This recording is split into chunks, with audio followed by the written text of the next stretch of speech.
Senator, if I may finish, sir, Senator, I allow you to finish. I asked you a question. And I'm trying to I didn't answer. make an accusation. Mr. Chairman, Mr. Chairman, answer the question. I should have allowed a time to respond to the senator's question. I did not interrupt him, and now he's interrupting me. I will not pick a fight with Chuck Grassley in the same way that Chuck Grassley won't pick a fight with me. The reason for his amendment is because your amendment says that this bill that we're working on will not go into effect until we get all these records. And this bill is an opioid bill to help solve some of the drug problems in this country. And we ought to get it passed because it's a bipartisan bill and it's very badly needed. Ladies and gentlemen, welcome back to America First, the channel that puts American values and American interests above all else. If you're new here, make sure to hit that like button and subscribe to stay updated on all the political theater happening in our nation's capital. And folks, if you want to support our mission of bringing you unfiltered conservative commentary, head over to patreon.com/AmericaFirst, where you can support this channel for as low as $5 a month. Every dollar helps us continue to fight the good fight and bring you the truth that the mainstream media won't tell you. Today, we're diving deep into a Senate Judiciary Committee hearing that perfectly encapsulates everything that's wrong with our political system right now. What you just witnessed is a prime example of how Democrats prioritize political theater over actual governance, and how they're willing to hold critical legislation hostage to push their partisan agenda. Yes, call the roll. But we clarify, without a discussion on the second-degree amendment? Don't call the roll yet. Without discussion or debate? On the, The motion? Go ahead, sir. I don't want to jump over the ranking member. I'll defer. Okay, so I'm reading that Cornyn second degree, and he said a lot of really important things about immigration that are worthy to be discussed. And I'm happy to vote on an immigration bill. I disagree with the death penalty. I will vote my conscience on this. But I want to draw everybody's attention to the first two lines of your second degree. They have nothing to do about immigration. They have nothing to do with the death penalty.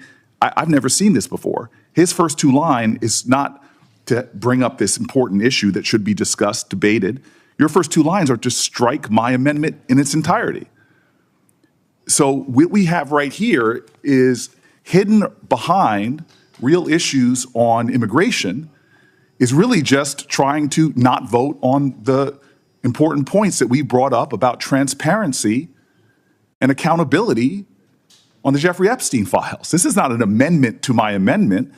This is an attempt to strike what I have a whole list of prominent Republicans, elected leaders, who want the same thing I want, which is just to have transparency on this matter. Can we vote I've on heard my some of the second degree? comments. If I can finish, Mr. Chairman. Go ahead.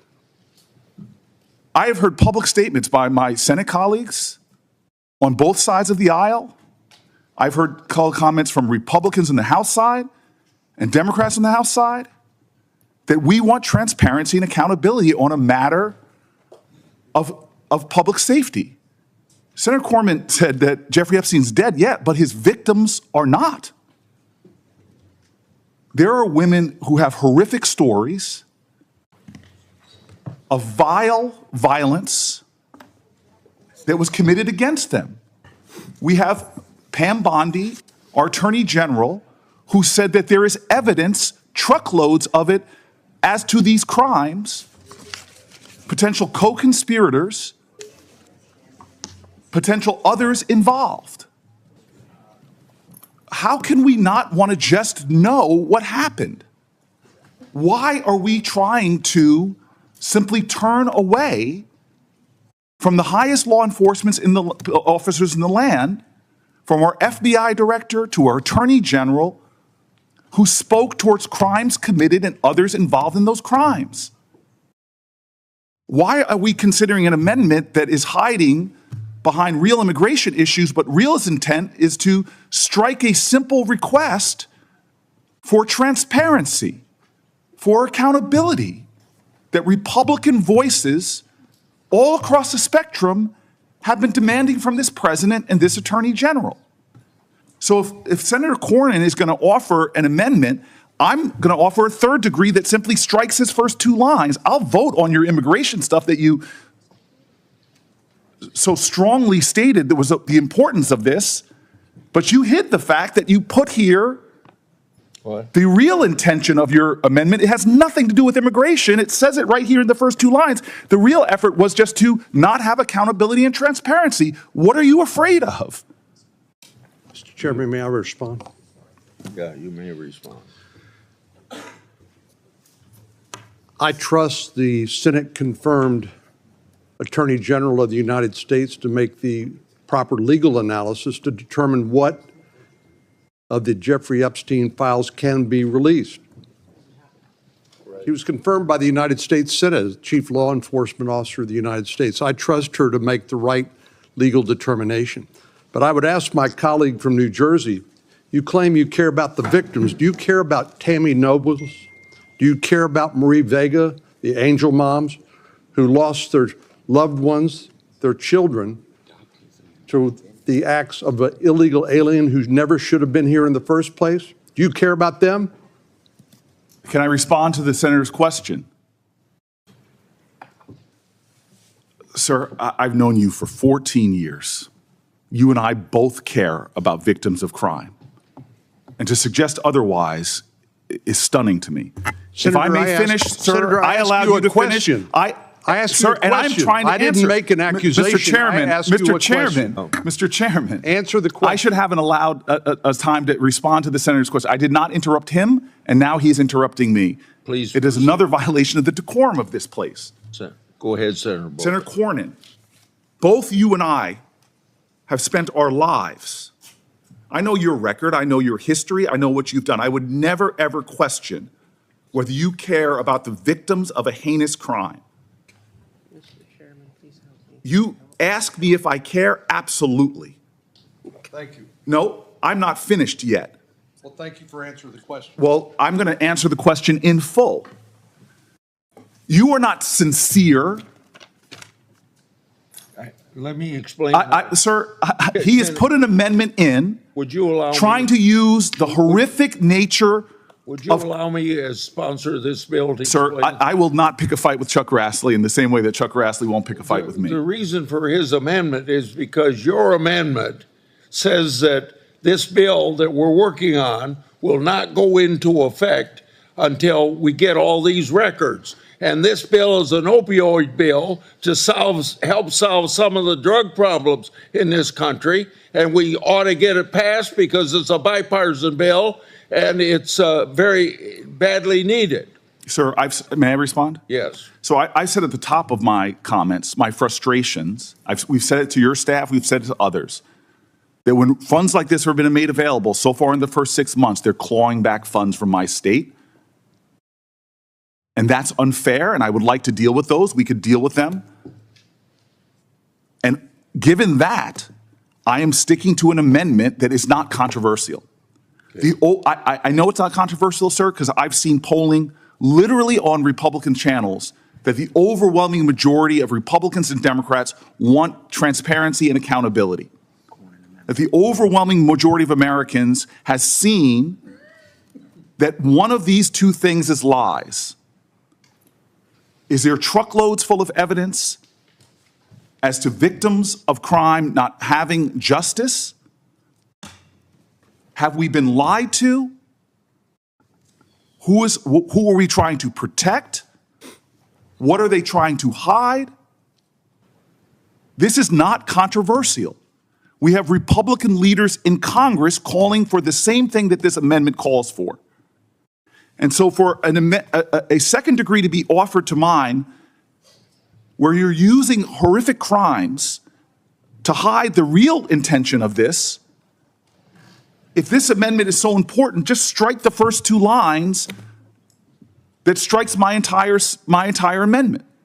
The intention of this is clear. It's to not give the American people accountability, transparency, and truth.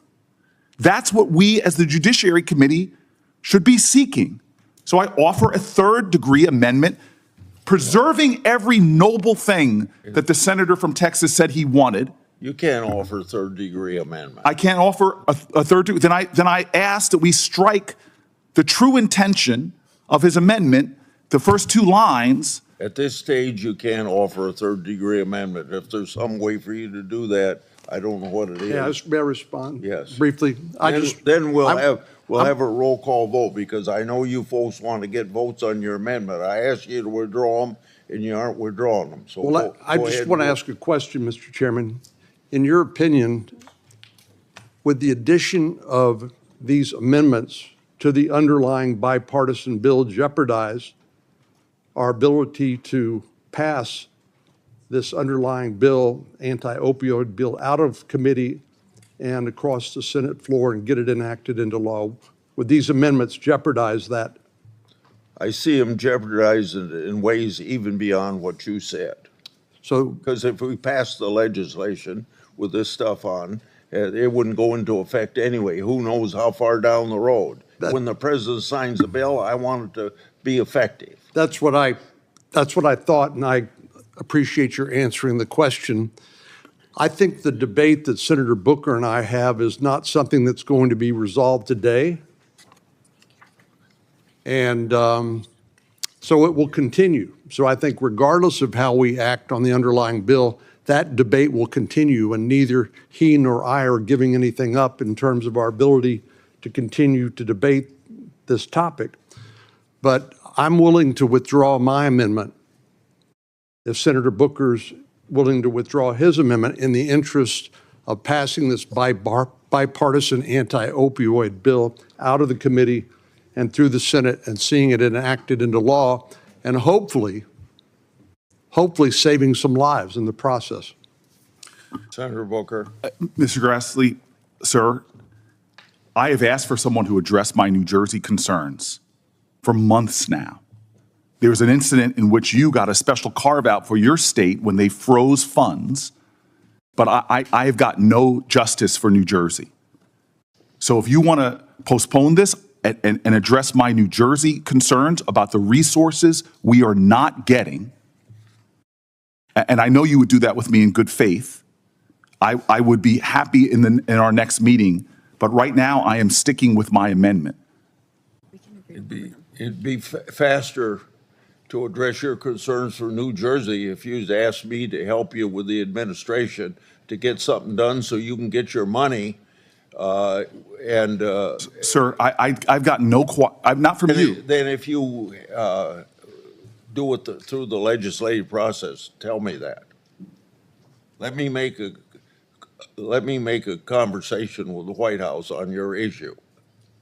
But I'm going to stick with my amendment until I get satisfaction on that. The clerk will call the roll. What are we voting on? I have no idea. On my amendment? No, we're voting. It's the second degree. Call the roll on the Cornyn amendment. Mr. Grant. Aye. Mr. Cornyn. Aye. Mr. Lee. Aye. Mr. Cruz. Aye.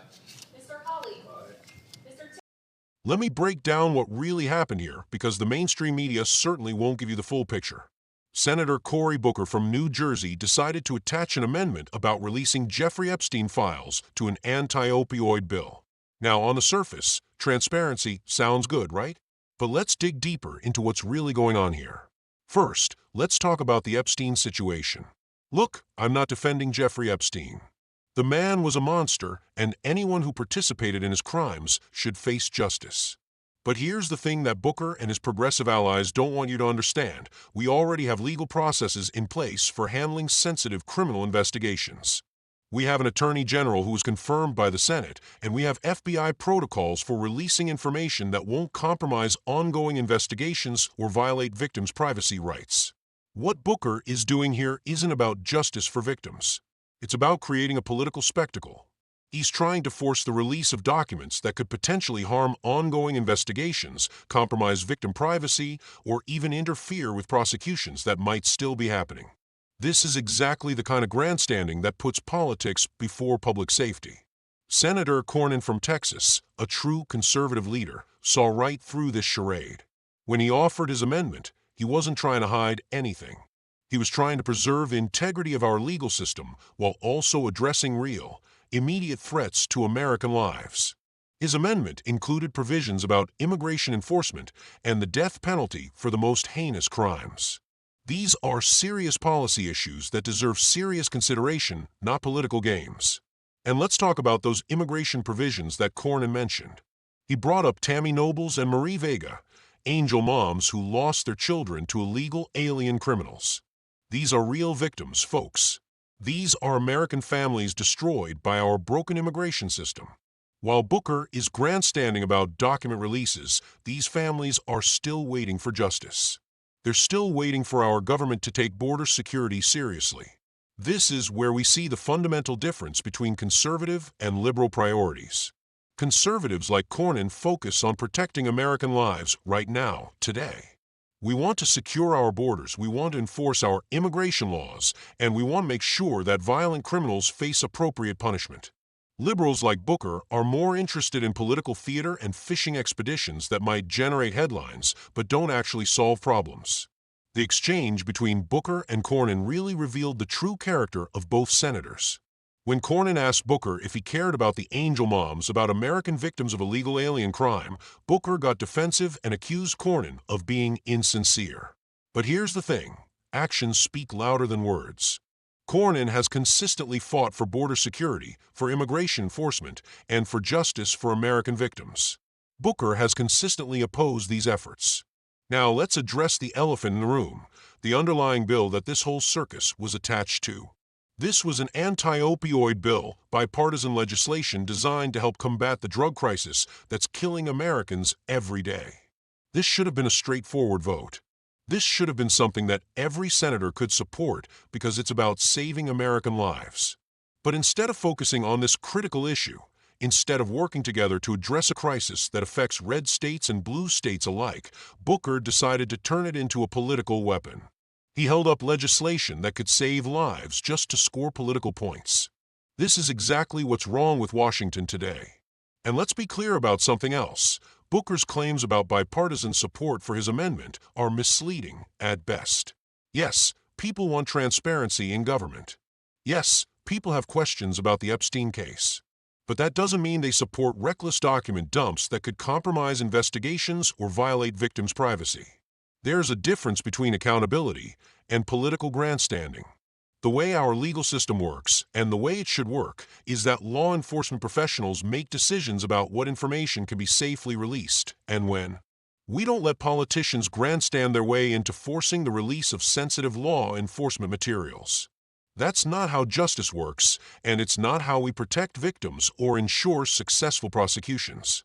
What's particularly infuriating about this whole situation is how Booker tried to make it about Republican cover-up when the reality is exactly the opposite.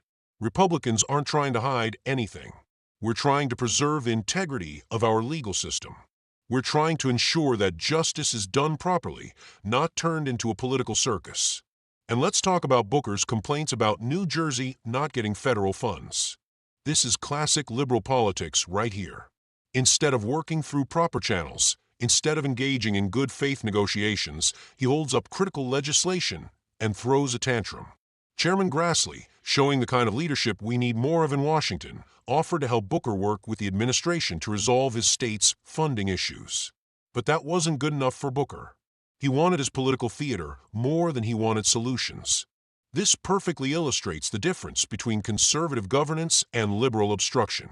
Grassley offered a practical solution: work together through proper channels to address New Jersey's concerns while still passing the critical anti-opioid legislation. But Booker preferred his grandstanding to actual problem solving. The procedural aspects of this hearing also reveal something important about how our system works. When Booker tried to offer his third-degree amendment, he was told he couldn't do it. There are rules and procedures in place for good reasons.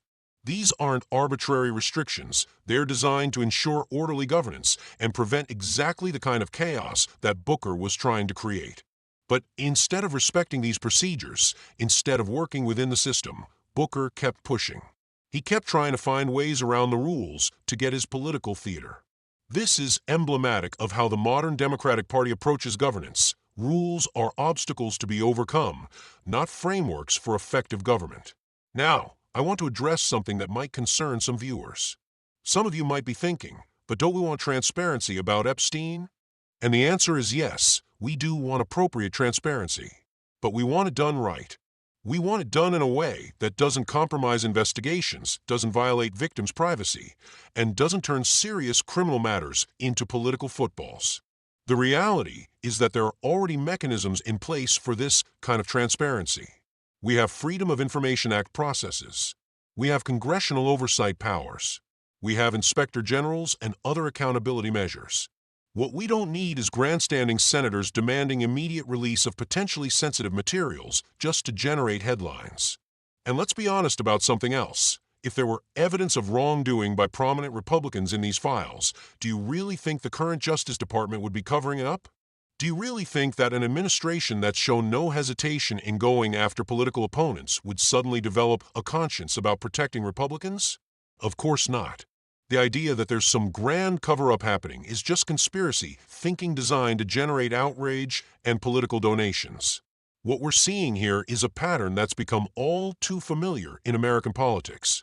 Democrats create artificial crises, demand immediate action on their terms, and then claim cover-up when reasonable people ask for proper procedures to be followed.